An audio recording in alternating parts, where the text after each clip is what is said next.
Chapter 15. I woke up on Saturday at noon to two sounds, the shuffling of cards and the faint, high-pitched whir of metal on metal.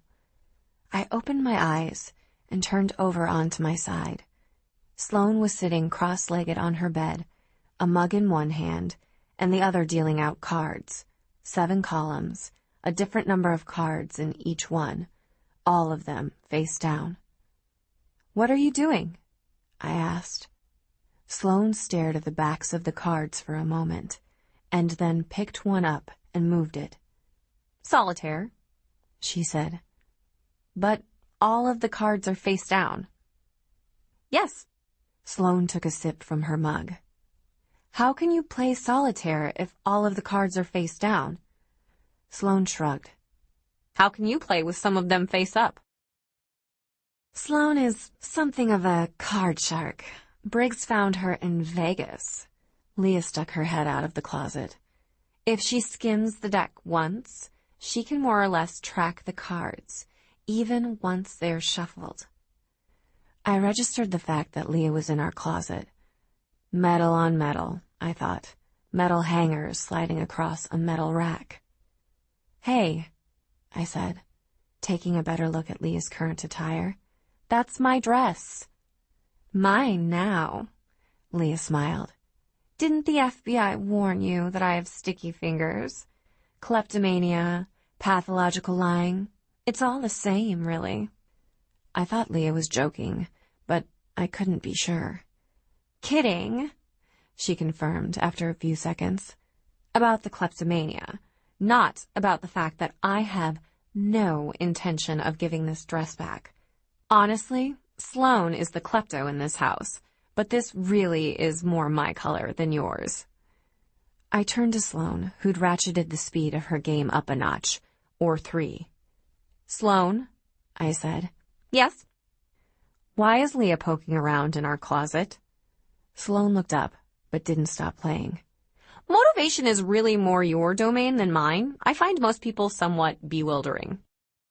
I rephrased the question. "Why would you let Leah poke around in our closet?" "Oh," Sloane said, once she took my meaning. "She brought a bribe." "Bribe?" I asked, and that was when I realized what, exactly, was in Sloane's mug. "You brought her coffee?" Leah smoothed a hand over the front of my dress. "Guilty as charged." Sloane on coffee was a bit like an auctioneer on speed. The numbers poured out of her mouth rapid fire, a statistic for every occasion, for 8 hours. 16% of American men have blue eyes, she informed me blithely, but over 40% of male TV doctors do. Watching TV with a hyped-up statistician would have been challenging enough, but Sloane wasn't the only one who'd followed me to the media room after dinner. Her mouth says, "I love you, Darren," but her posture says, "I can't believe the writers are doing this to my character. She would never get involved with this schmuck." Michael popped a piece of popcorn into his mouth. "Do you mind?" I asked him, gesturing toward the screen. He grinned. "Not at all." I tried to tune the two of them out, but the effort was futile. I couldn't get lost in the medical melodrama any more than they could, because all I could think, over and over again, was that Dr. Darren the Schmuck's BPE simply did not add up.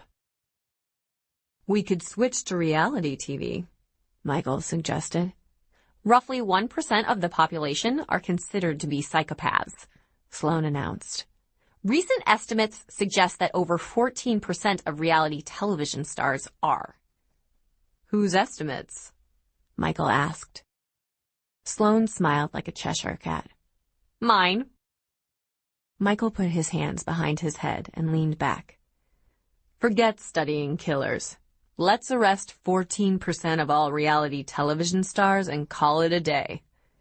Sloane slouched in her chair and toyed with the end of her ponytail. "Being a psychopath isn't a crime," she said. "Are you defending psychopaths?" Michael asked. arching one eyebrow to ridiculous heights. "This is why we don't give you coffee." "Hey," Sloane said defensively, "I'm just saying that statistically, a psychopath is more likely to end up as a CEO than a serial killer." Ahem. Leah was the only person I knew who would actually say the word ahem to announce her presence. Once she had our attention, she looked at each one of us in turn. "Judd just left for a night on the town with an old friend. We have the house to ourselves." She clasped her hands together in front of her body.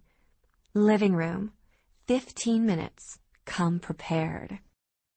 "Prepared for what?" I asked, but before the question had fully exited my mouth, she was gone.